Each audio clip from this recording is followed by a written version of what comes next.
Exodus, cheating, and tragedy.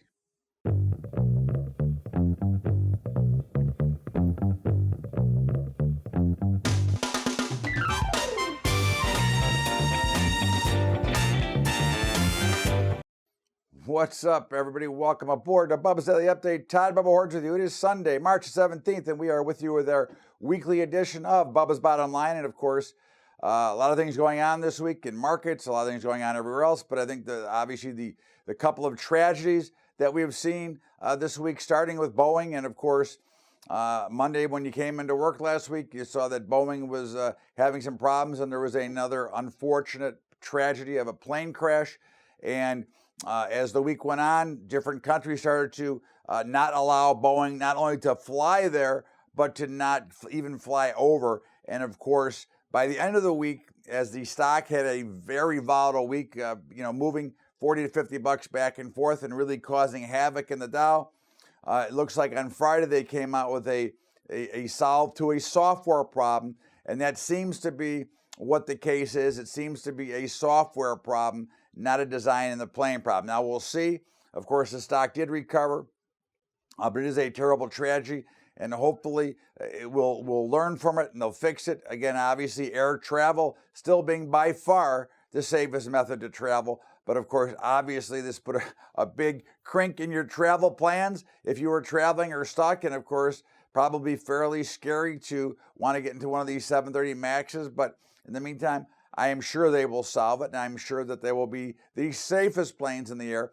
But it is obviously a tragedy, the second major crash in the last few weeks. And of course, the assassination, but the murdering at the mosque in New Zealand. Again, another brutal attack. And again, these have to stop. And I think, of course, Facebook got caught with their pants down once again, allowing that video to run.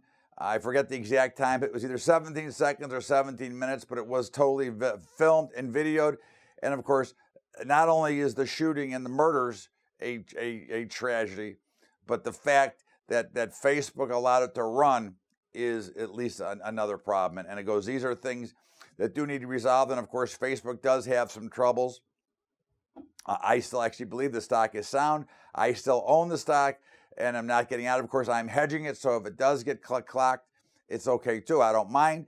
But at the end of the day, I think one of the things we have to remember is that markets are so efficient today that they can indeed price a lot of these things in. But I think what we're looking at now, you're starting to see a lot of exodus from a lot of these high tax states. Now, again, it always begs the question, why is Illinois, California, New York, Connecticut, and some of the other states so overtaxed and always broke when states that don't tax are always have cash plentiful? That tells me that our politicians that represent us in these states have no idea and could care less and are more concerned with lining their own pockets and the pockets of their friends versus actually taking care of running the state or the city. And of course, obviously, we've had this in Chicago forever, which means there could be some pension problems. And certainly, we don't want to see anybody have any pension problems after you worked your whole life to put money away and take care of yourself. I think that's, to me, is another tragedy when you look at it. And of course, I think, I was listening to the news during the week, and they kept talking about Social Security as a socialism program and an entitlement. And I have to beg to differ. Now, I'm not an economist, okay? And I'm not, I have no idea, okay? But here's what I do know for a fact. I've been paying into Social Security for 45 years, okay? And I have paid the max that I have to pay for almost 40 of those 45 years. So had I taken that same money and put it into a 401k or an IRA, I would have a hell of a lot more money than I'm going to get ever out of Social Security. And I paid for it myself. So tell me why we call it an entitlement. Okay, you pay for it. You put your money in to take care of Social Security. That is obviously a law that you have to pay your Social Security payments. So why is it an entitlement? maybe I don't get it. I don't know. But I don't see it as an entitlement because I have paid for it. Okay. Now, yes, I know some people get disability, but anybody who has worked in this country has paid a portion of Social Security. And your final end benefit is based on how much money you made in your lifetime. And none of them are big, okay? There isn't like they're giving away lottery tickets, but based on just simple math, had the money just been put together and not grabbed by the government and not used by the government, we wouldn't have the problems. But of course, we know that they can't even balance their own budget and let alone, not continue to spend. Why? Because our politicians don't give a rat's ass about anybody but themselves, and they want to keep spending and continue adding spending bills to continue to have this debt can go out of control, which obviously it is. Now, again, we've got so many debt problems in this country, from new cars, auto loans, to student debt, to credit card debt, to margin debt. And of course, everybody just thinks it's just going to magically go away because we have, of course, the Federal Reserve that will continue to try and print money, right? So you've got AOC saying, hey, print the $93 trillion for the new Green Deal. Are we not out of our minds here with what is going on in the entire system? Okay. Now, again, I've said this before. I'll say it again. If you or me did what they're doing, we would be either in bankruptcy court and jail. Why is it that we let them continue to get away with spending, which what they're really doing is they're redistributing, okay, your money. They're offering your money for cheaper money. Okay, the $100 bill you might have in your pocket is worth a lot less. And every time they do something, it becomes worth less again. So I say to you that it's time it stops. And of course, none of these politicians will get off their ass and say, hey, enough, because they want to get reelected. Okay, but when are we going to find that we no longer have to worry about that, which goes back to why we need to have term limits on everybody, so that we don't have professional politicians that are there from birth to death. Okay, get rid of them in 2, 4, or 6 years and out, because again, they're only worried about who's going to vote for them. And right now, if you're on Social Security, which I'm almost ready for, if you're on it, okay, you're not going to vote to stop it or adjust it, which it needs to be adjusted because the retirement age needs to be higher than 65. Okay, the average living age now is almost 80. Okay, so Social Security was meant for people that live past a certain age to help them get through their retirement years. Well, we're a much healthier society. As much as they tell us how we're not healthy and we're obese, somehow through the miracle of pharmaceuticals and other things, we are living a lot longer.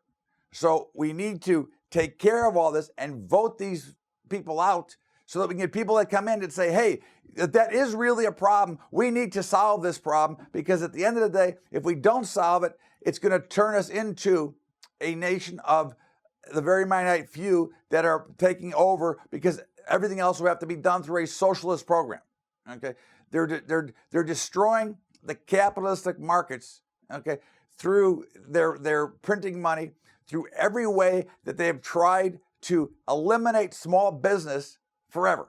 Okay, there are so many things going on through compliance issues and through other things that it's evident that they don't want small business. They want to get rid of small business. Okay, so again, government is too big.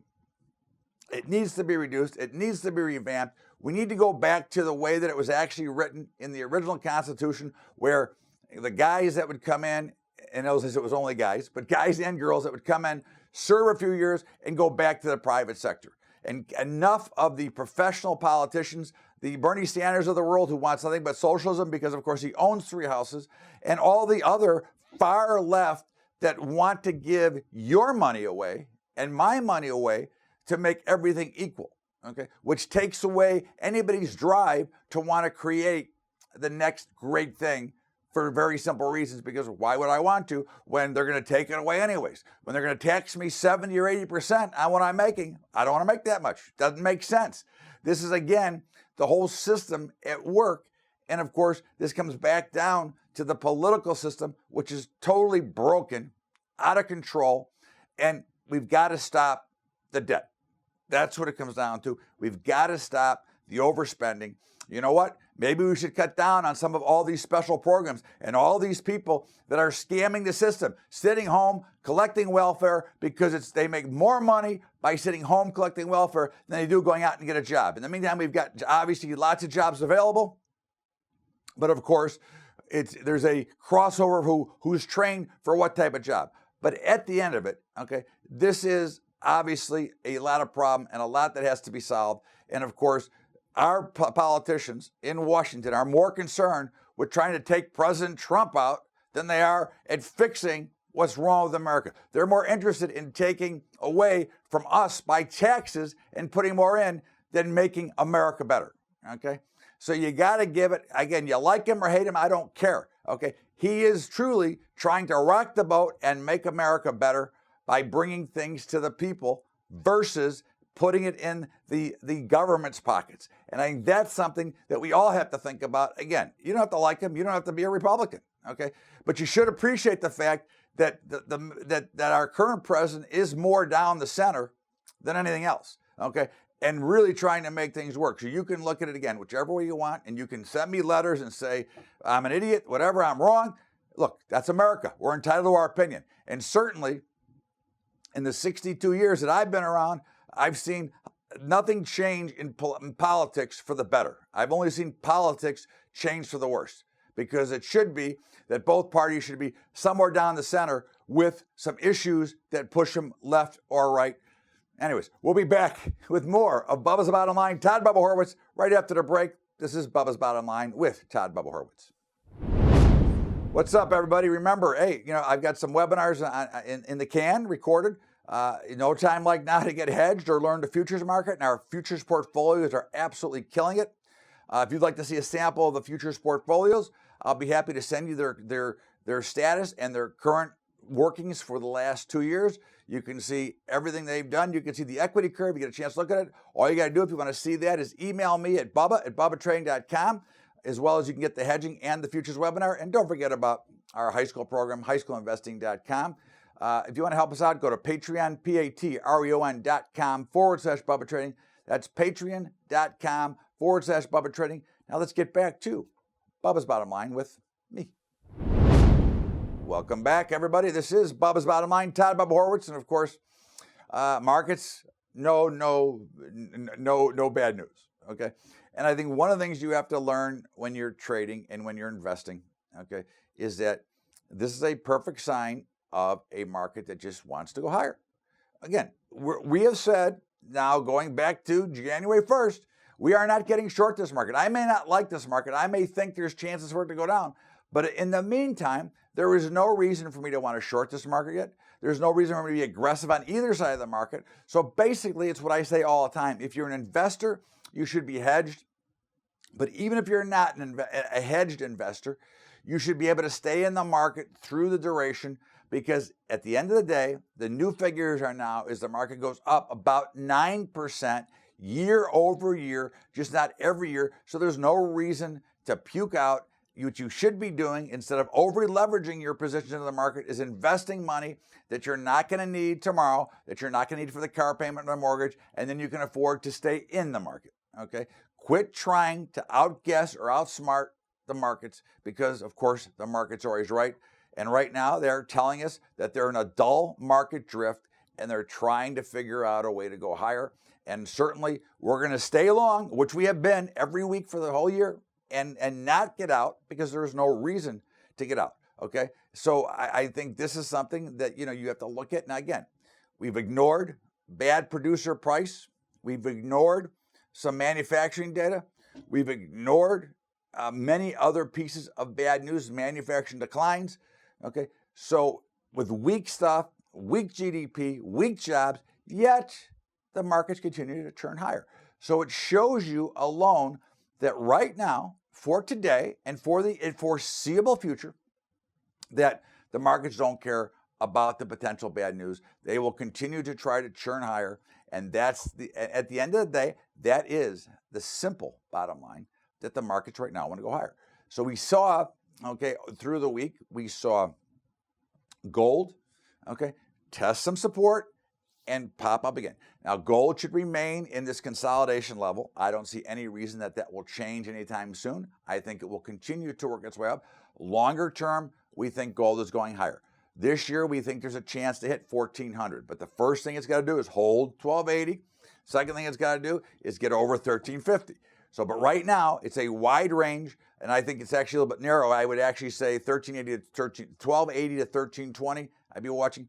Oil, crude, we had to finally take unfortunately, our beating. Okay, and this happens. And again, we don't apologize for it. We say clearly that we have a puke point, and we hit our puke point. Had to take it off. We're not kidding long oil. There's obviously something going on here. There's things going on with OPEC. There's things going on with other things. In the meantime, I think, based on what I'm seeing, this is an artificial BS rally. However, one thing we know for sure, we don't know how long the rally can last or how high it can go. So at this particular time, we will sit on the sidelines looking for another opportunity to make an entry. But for today, we are not going to do anything but watch and observe the markets. Okay? Again, the dollar continues to be strong. It looks like it wants to go higher. Now, there was a little bit of pressure last week, but again, came right back down to support. And again, I tell you this each and every week, we think it's going to par. I think the commodities have priced it in. And I think that is indeed the overall issue. And of course, the meats look terrific. They continue to rally. And of course, we had a little talk of some hog smuggling and some stuff out of China. And of course, the Asian or African flu, whatever the heck it is. And of course, we were up limit on Friday in the hog market. But forget about the Friday move. We're talking going back to when we said that it'd be an opportunity to buy and that we would expect the lows to be potentially in. That's what we're looking at. In fact, I would venture to say that this rally right now is getting ready to end. Now, again, I'm not getting bearish and thinking we're going back down, but you would expect, based on the way we've gone up, to see a little bit of a pullback. You'd see a little bit of a pullback to support, which we will use again as another buying opportunity. As we said last Sunday, we felt grains had bottomed, and then grains did have a very good week.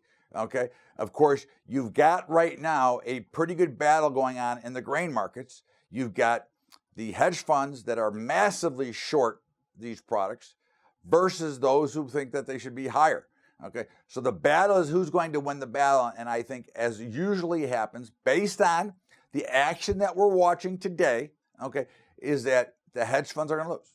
Okay. That's my opinion. Okay. I think that they're overdone to the short side. I think they've had their way, but I think when you start to see some new money, I think they will be forced to cover, and they will create a much bigger rally. And I think we'll see one massive dandy of a short squeeze at some point. You know, again, I can't time it, but I would say this to all of you. If you're a farmer or a producer, I'm storing mine. I'm obviously just buying futures, but if you can afford to store and you don't have to pay storage fees, I'm holding. I bought, I'm holding. I'm not selling. Okay, I can afford to hold these as a long-term investment for now, and that's indeed what I'm going to do. Okay, but again, you have to weigh the cost versus if you are actually paying for storage versus doing something else. Okay, so I think that's something that you have to look at in the big picture. Is where are you? Okay, and that's, again, if you're paying to store it, then it doesn't make sense. You might as well just sell it and take it along the board. Okay, now, okay, the bond market has been churning, and we've seen yields continue to fall. We've got a Fed meeting, I believe, this week. It could be next week, but whenever it is. Okay, I mean, they're so clueless anyways, it doesn't really matter. I mean, the whole central banking system is laughable, and we don't know what they're going to do. But right now, it looks to me that they're going to continue to remain dovish, which means that that's going to keep an underlying bid underneath the stock market, because cheap money keeps people investing into the market because there's no place else to go. Think about it, okay? You can't go to a bank. You can't go anywhere to get any yield. So basically, the money has got to go into the stock market. So that's why, until something changes, now again, the Fed will blow it. You know that as sure as you and I are talking on Sunday, March the 17th, the Fed will make the key mistake. The only question is when. So why should we try to overthink it now when we can just wait, because we'll have plenty of time to react, okay? The biggest problem is when it comes time to react, people freeze and then keep praying that it's going to come back. Versus when you can identify a solid footprint saying, hey, the market is definitely going to go down now, you just, if you do get out and you do try to get out of your positions, then you just take your stuff off and you move on. Okay. Again, I still believe that for the most part, the average investor should not be worried about timing the market day to day. I think the average investor should understand that over time, the markets are going up 9% year over year. And that is really what it comes down to. And of course, the crypto world, they're holding up nicely. Again, you can say all you want, what a scam, what a bubble, what a bunch of crooks they are. In the meantime, Bitcoin and the others have slowly ground up nicely, building some solid support along the bottom. And again, I will repeat this. We are not suggesting you go out and buy a lot of Bitcoin. What I'm telling you is we call this the dinner in a movie, the gambler's trade, whatever. You have a little bit of money that you want to fire around with and play with, I would put it into cryptocurrencies. But I would not, be clear, would not take any risk. In other words, if it was money I'm going to need tomorrow, okay, if it's money I can't afford to lose, I'm not buying any. But because I would go to Vegas and blow a couple thousand, I would certainly have no problem taking a couple of thousand and putting into the crypto world. I think it's still real. I think it's still going to be big. Now, again, it may be the wrong one, okay? But again, I'm willing for a small amount of money to take that risk. This is Bubba's Bottom Line. Todd Bubba Horowitz. We're going to step out here for a break, and we will be right back with my commentary after the break. What's up, everybody? Listen, again, remember, I've got my webinars that you can get the recordings to, and I've also want to share with you, if you're interested, my futures portfolios. It's almost like managed futures, but they're not managed futures. You manage them yourself. I give you our portfolio and what we're doing, and you get to make the choice from there. But you can check out what we're doing. If you want to see it, just email me at bubba@bubbatrading.com. And of course, don't forget about our high school investing program at Patreon, patreon.com/Bubba Trading. That's patreon.com/Bubba Trading. Certainly we could use your help. We want to keep it going, but it's a challenge because obviously we fund it all for all the high schools we're in. In the meantime, let's get back to Bubba's Bottom Line with me, Todd Bubba Horowitz. Welcome back to Bubba's Bottom Line. Todd Bubba Horowitz with you. And of course, every week I give you my little bit of commentary. And again, we had the big college cheating scandal this week. And I guess the first question I want to ask you is, they can date this scandal back to 2011 or whatever it was. Do we think this is the first time this has happened? Do we really think that this is the first time somebody got paid off? Okay. It's the first time somebody got caught. Okay. Again, it's a tragedy that we have come to this in our system where we have to pay because we want our kids to be in these fancy colleges because they're not good enough, because a smaller college or a community college is not good enough, because obviously the learning experience is much better at Harvard. Okay. Again, it's like Billy Ray Valentine and Winthrop. He's wearing my Harvard tie. Okay. In the meantime, okay. Again, it should not be allowed. Okay. Obviously, it has taken spots from other people, so it is a crime. Okay. But maybe there's a better way to have admissions into these schools. Maybe if they actually took the process and revamped the process so that we weren't getting screwed and ripped off for so many hundreds of thousands of dollars for anybody who wants to send their kids to school. Maybe some of these things would stop, and it wouldn't create this whole new cottage industry of paying off coaches, paying off proctors, paying off all these people. Okay. And of course, a couple of movie stars paying $500,000 to send their kids to be on their rowing team, okay, that never rowed and don't want to go to college. Okay. So what's really happening is, of course, the average poor schmuck on the street, the middle class, gets screwed again because their kids don't get the same opportunity because we don't have $500,000 to give away to guarantee a spot for our child. And that's the bigger problem. But the bigger problem is the overall cost and the whole admitting system to begin with. Okay. What's happened at college is truly a tragedy and a criminal act almost. The numbers that you have to pay to send your kids to school. So again, I think that I'm glad they're going down. They deserve to go down, okay? Because again, they are cheating. But at the end of the day, it really comes back down to the system itself and how we fix the system to take out the cheaters. Everybody have a great weekend. As always, I thank you so much for being here. And of course, don't forget tonight, March Madness, the big draw. We'll have our picks during the weekend, of course, our bracket. Everybody have a great weekend. Thanks so much. This is Bubba's Bottom Line, Todd Bubba Horwitz.